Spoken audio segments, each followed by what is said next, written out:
با عرض سلام خدمت همکاران گرامی.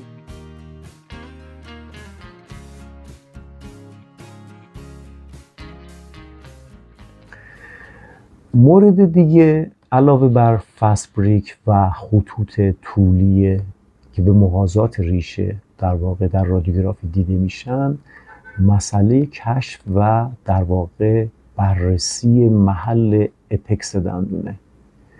خب ما محل اپکس رو به خاطر یک سری مسائل خاصی دوست داریم که بدونیم کجا هست. در قدیم الایام، که البته این قدیم که من خدمتتون عرض میکنم خیلی قدیم هم نیست، سابق بر این وقتی صحبت از قدیم میکردیم ما 50 سال به قبل صحبت قدیم میکردیم. اخیرا من دیدم که همکاران جوان مثلا میگن که فلان چیز قدیمیه، بعد وقتی رجوع میکنیم به تاریخچه‌اش میبینیم مال مثلا 3-4 سال پیشه. به خاطر سرعت تکنولوژی که اینقدر زیاد شده، خیلی چیزها خیلی در واقع زود قدیمی میشن و واحد قدیمی شدن به چند سال رسیده.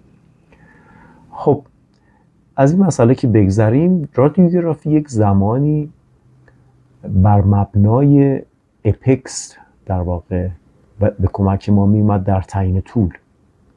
با اومدن دستگاه الکترونیک به مقدار بسیار زیادی، در ابتدا ما هر دوتا رو خوب استفاده می‌کردیم. یه مقداری اپکس لوکیتورها دقت کمتری داشتن نسل‌های اولیه‌شون و عادت ما بیشتر به این بود که باز هم کماکان به رادیوگرافی بسنده بکنیم و تعیین طول رو به نسبت آپکسی که در رادیوگرافی می‌بینیم که بهش میگیم آپکس رادیوگرافیک، طول رو تعیین بکنیم. یه طولی حدود 0.5 میلیمتر یا 0.7 میلیمتر بسته به اپکس دندون کم میکردیم و به عنوان طول ورکینگ انتخاب میکردیم و کار میکردیم.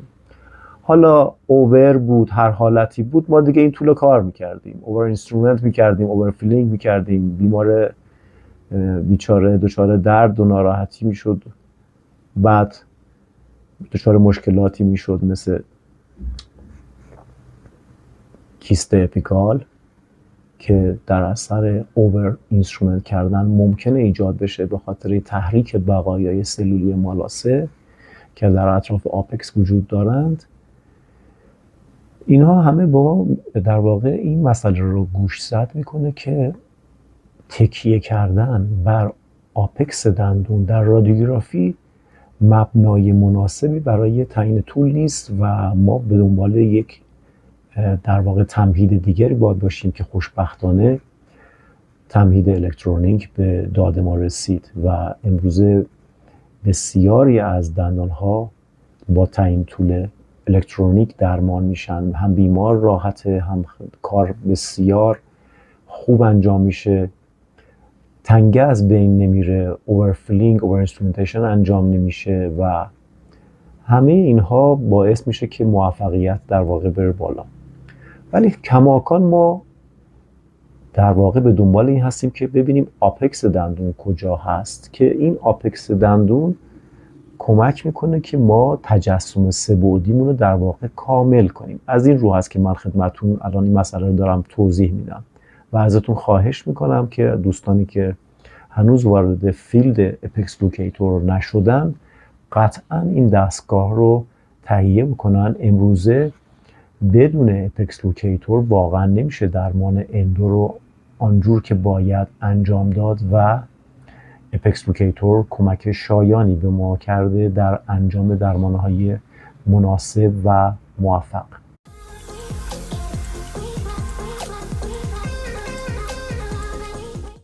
برای تکمیل این بعد سومی که در رادیوگرافی نمیبینیم، ما 2 فکت رو گفتیم. یکی فست-بریک بود که انشعاب رو به ما نشون میداد و یک خطوط طولی کنار ریشه که در واقع به ما میگه این ریشه گودی رشدی تکاملی داره. ولی میخوایم ببینیم که در انتهای این دندان در ناحیه اپیکال چه فاکتوری وجود داره که وقتی ما اینها رو به هم دیگه متصل میکنیم در ذهنمون میتونیم اون تصویر سه‌بعدی رو بسازیم که داشتن این تصویر سه‌بعدی عملاً یک CBCT هست که ما در ذهنمون داریم. ببینید CBCT کمکی بسیار خوبی هست برای ما. کاملاً یک تصویر سه‌بعدی در هر جهتی که شما بخواید قابل چرخش هست، مقطع به شما میده. ولی شما اگر دانش کشف آناتومی رو هم داشته باشید، میتونید یک CBCT در مغزتون داشته باشید که بسیار کمک کننده هست در درمان کیس ها.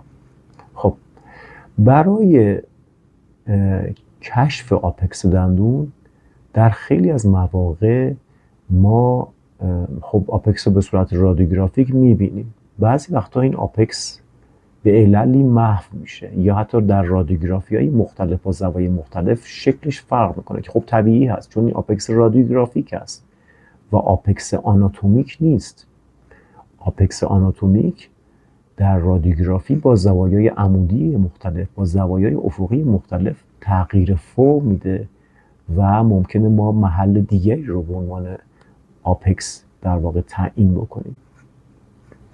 تصور کنید ما با کیسی مواجه هستیم که از یک جایی مسیر ریشه ها محو میشه و ما نمیتونیم کاملا از کرونال دور بزنیم بیایم کنار ریشه برسیم با آپکس دوباره دور بزنیم بریم بالا، حالا یا به فورکیشن خط بشه یا یه دندون تک ریشه‌ای باشه دوباره برسیم به کرونال.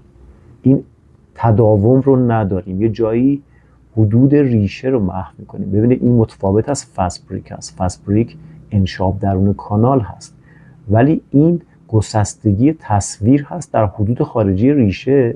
به علل مختلفی هم ممکن اتفاق بیفته، اوورلپینگ ریشه ها رو هم دیگه بعضی وقتا این اتفاق میفته. بعضی وقتا وجود ریشه های اضافه مثل رادیکس چنین تصویری رو به وجود میارن و همه اینها باعث میشن که ما این تداوم رو در رادیوگرافی نتونیم دنبال کنیم. خب زمانی که هر جایی نتونستید یک تداوم رو دنبال بکنید،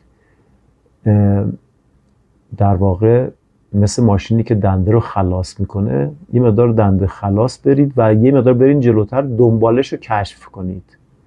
ممکنه دنباله اون به صورت یه خط مشخص قابل کشف باشه و بعد به آپکس ختم بشه. همین کشف این آپکس و امتدادش به سمت قسمت بالاتر، جایی که اون انقطاع درون تداوم کانال اتفاق افتاده، به شما کمک میکنه که ببینید که عملاً این ریشه حدودش چه شکلی هست.